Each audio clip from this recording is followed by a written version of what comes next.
Olá, meu irmão, minha irmã. Venho com grande alegria agora falar um pouquinho para você, dando 10 dicas importantes para como você pode vencer a depressão. Como que a igreja pode me ajudar neste momento de luta, neste momento de dificuldade? Então eu vou dar 10 passos que vai te ajudar muito a superar este momento, essa enfermidade que tem tanto assolado o nosso mundo, o nosso coração, principalmente neste tempo de pandemia que está aflorando muito mais em nossa vida. Primeira coisa que eu falo para você do meu coração, meu irmão, minha irmã, é preciso prestar atenção em nós mesmos e em quem está à nossa volta. Este é o primeiro ponto que a gente precisa pensar um pouquinho para vencer esse momento de depressão. Nós devemos entender quando o nosso espírito está nessa situação de tristeza geral, quando ficamos quase sem respiro, desesperado, acontece com todos nós. Não se preocupe, mas comece a prestar atenção em si mesmo. Preste atenção nos seus sinais, naquilo que você está sentindo e olhe para aquele que está ao seu lado e não tenha medo, não hesite em pedir ajuda. Essa é a primeira coisa. Segunda coisa importante, é preciso superar os momentos difíceis que nós passamos. Todos nós estamos passando por momentos difíceis, mas quem tem depressão, esse sentimento parece que é 100 vezes pior. Por isso eu digo a você, o que você deve fazer quando vivemos este momento escuro, por uma tragédia, pela pandemia, por uma dificuldade, eu digo a você, meu irmão, minha irmã, reze. Algumas coisas que nós precisamos engolir em nossa vida, engolir amargo para cuspir doce. Precisa ter essa experiência. Quando vem a aprovação, engula aquele amargo. E tenha certeza que na fé você vai conseguir soltar aquilo que é doce, a esperança e a confiança. Terceira coisa importante que não pode faltar em nossa vida no momento de depressão, a oração. Ela é uma boa saída nas horas complicadas de nossa vida. Por isso eu digo a você, quantas vezes nos sentimos assim sem forças, sem conseguir dar um passo a mais, e nós encontramos a força na oração. A oração é o nosso sustento. E eu digo a você, qual é a oração que você vai fazer? É essa. Senhor, me lançastes na fossa mais profunda. Pesa sobre mim a tua cólera. Chega em mim e chega até a ti a minha oração. Essa breve oraçãozinha vai te ajudar cada vez mais a ter uma experiência de fé, uma experiência profunda com aquele que é o Senhor de nossas vidas.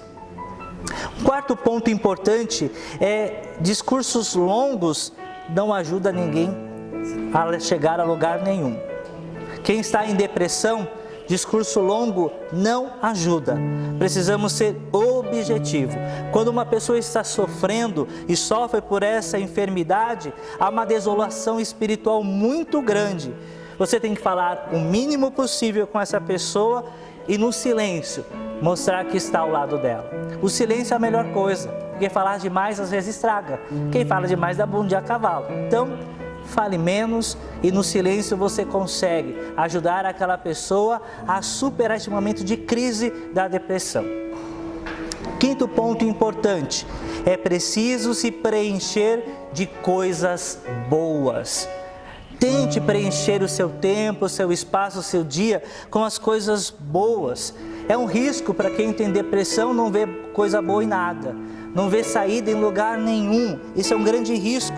Por isso nós temos que buscar na vida cristã, no caminho cristão, na vida dos santos, aquilo que é bom, que vai me ajudar a encontrar a solução por este momento de dor e de angústia que eu estou passando, acometido pela depressão. Sexto ponto, evitar aqueles pensamentos ruins e cuidar de si. Isso é muito importante. Evitar os pensamentos ruins e cuidar de si.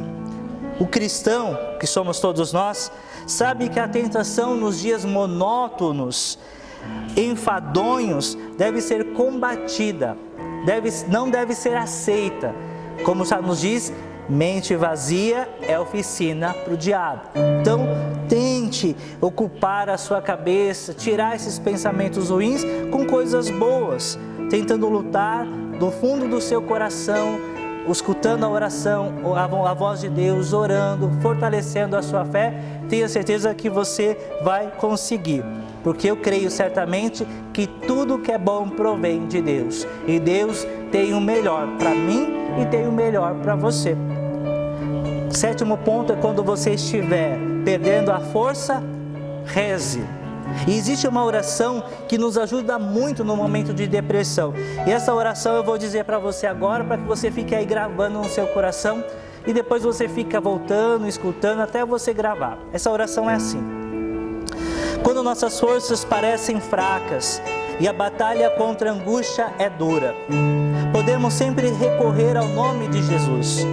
Podemos repetir aquela oração simples que encontramos parte também nos evangelhos, que se tornou a base de tantas tradições da vida cristã. Senhor Jesus, Filho de Deus, tem piedade de mim, pecador. Jesus, Filho de Deus, tem piedade de mim, pecador. Faça essa oração, faça esse pedido e você vai conseguir, meu irmão, minha irmã, redobrar a sua força para vencer este momento de depressão. Oitavo ponto, transformar aquilo que é negativo em positivo. Ah, Padre, mas não consigo enxergar positivo nada. Força, lute, se esforce que você vai conseguir. As experiências negativas nos dão oportunidade de conseguirmos encontrar aquilo que é bom, aquilo que é positivo em nossa vida. Você está seguro disso? Tenha certeza disso, que você não está sozinho. Jesus está conosco e Maria, nossa mãe, está ao nosso lado nos sustentando. Então, busque essa confiança. E o próximo ponto, nono ponto, recorra a Nossa Senhora. Recorra à mãe de Jesus, meu irmão, minha irmã. Quando uma criança cai e faz uma ferida, começa a chorar, rapidamente ela vai para o colo da mãe. Quando nós estamos feridos pela depressão, pelo medo, pela angústia, eu digo a você, corre aos braços da mãe, corra ao colo da mãe, tenha certeza que ela vai te ajudar a superar este momento de prova. E o último passo, o 10º passo, o remédio contra a tristeza sempre será o Espírito Santo. Com a tristeza na oração, pedimos o Espírito Santo que nos ajude a vencer e passar por este momento de prova. Creia que o Espírito Santo, com Maria, com Jesus e a oração, você vencerá este momento de depressão. Por isso, que Deus te abençoe, coragem, você não está sozinho e nós estamos com você na oração, juntamente com a Mãe no Espírito Santo. Desça sobre vós a bênção de um Deus Todo-Poderoso, Pai, Filho e Espírito Santo, permaneça para sempre. Amém. Louvado seja nosso Senhor Jesus Cristo. Olá, nós estamos aqui com a Janaína Victorino para continuar o assunto depressão, agora com a visão da psicologia. Olá, Janaína, o que é a depressão? Antes de responder a sua pergunta, Gi, eu quero deixar bem claro que depressão não é frescura, não é mentira. A pessoa não quer chamar atenção, é uma coisa séria. No entanto, o Brasil está em 8º lugar no mundo com índices mais altos da depressão e levando ao suicídio.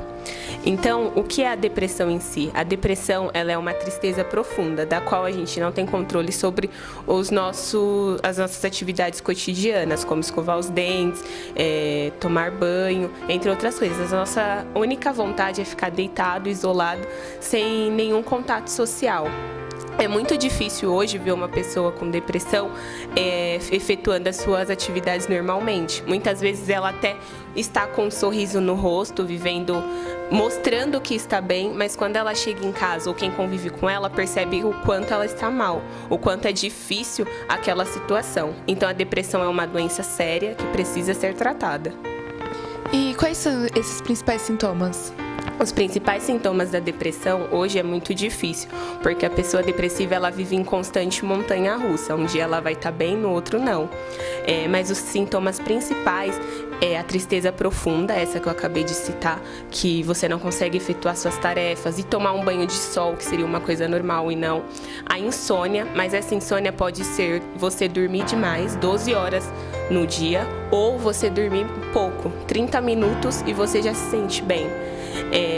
Você vira uma pessoa compulsiva, que às vezes compra tudo que vê pela frente, ou às vezes fica xingando, falando mal com as outras, tratando mal as outras pessoas, mas não por sua própria vontade, é uma coisa involuntária. E esses sintomas são os principais, mas tem sintomas que hoje são imperceptíveis. E as pessoas depressivas, elas só são diagnosticadas depois de sintomas serem recorrentes. O que é um sintoma recorrente? Depois de 3 meses a 6 meses. Então, os principais sintomas são esses. E como que é feito o tratamento? Hoje, o tratamento de depressão é um tabu. As pessoas precisam parar de deixar para lá doenças mentais. Porque ao mesmo tempo, quando você faz um corte, que você precisa procurar um médico para tomar um ponto e ali sarar a sua dor, a doença mental é a mesma coisa. Você precisa procurar ajuda para aquela dor que você não vê, que é uma dor mental, ser sarada. O tratamento em si, hoje ele é em conjunto. É em conjunto com os psiquiatras, os psicólogos e com a família.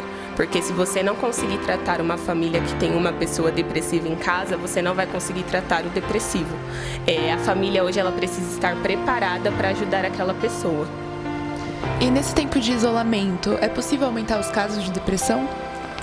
Pode ser que sim, porque eu vou dar um exemplo bem chulo, mas que é o que acontece com as pessoas depressivas. A gente tem um buquê de flor. Dentro do buquê pode ter girassóis, rosas, entre outras flores, mas ele será chamado buquê de flor. A depressão é assim, ela tem um rótulo, depressivos, mas dentro daquela depressão, daquele fato, existe causas, motivos, motivo familiar, motivo financeiro, entre outras coisas, mas ela será chamada de depressão. Então, uma pessoa depressiva, ela precisa de motivos e causas que muitas vezes são inexistentes até para elas, que elas mesmas não sabem, mas quando ela faz uma terapia, ela procura uma ajuda, ela vai descobrir como tratar aquilo, descobrir o que gerou aquilo. Então, nesse tempo de pandemia, muitas pessoas estão perdendo os empregos, ficando desempregadas, pais de família estão desesperados porque precisam pagar o aluguel, precisam ter uma ajuda e não sabem o que fazer. Então, essas são as causas que serão juntadas e assim pode acontecer a depressão. E como que a igreja pode ajudar nesse tratamento? Hoje a igreja tem um papel fundamental. Muitas pessoas que fazem o tratamento antidepressivo, elas dizem que na igreja elas se sentem acolhidas, porque quando elas choram, né, no ambiente espiritual, elas conseguem não ter um julgamento, elas conseguem seguir ali tranquilamente, sentem até um alívio, porque quando você chora dentro de casa, acontece com a maioria das pessoas, ou às vezes as pessoas sem preparo falam, para de chorar, não chora, vai ficar tudo bem. A pessoa depressiva sabe que ela vai ficar bem, mas para ela naquele momento é alívio, é confortante estar chorando, é confortante estar desabafando, e aqui na igreja ela consegue fazer isso sem um julgamento. Aqui na igreja ela consegue ouvir palavras positivas, que é o que ela precisa, porque o mundo afora já solta energias negativas, coisas negativas todos os dias. E na igreja onde ela escuta coisas boas, coisas que vão ajudá-la, ela consegue chorar sem represálias e assim sucessivamente. Então hoje a igreja nos ajuda muito. Muito obrigada, Jana, por esclarecer essas dúvidas. E você que está acompanhando, curta o vídeo, compartilhe e nos ajude a evangelizar.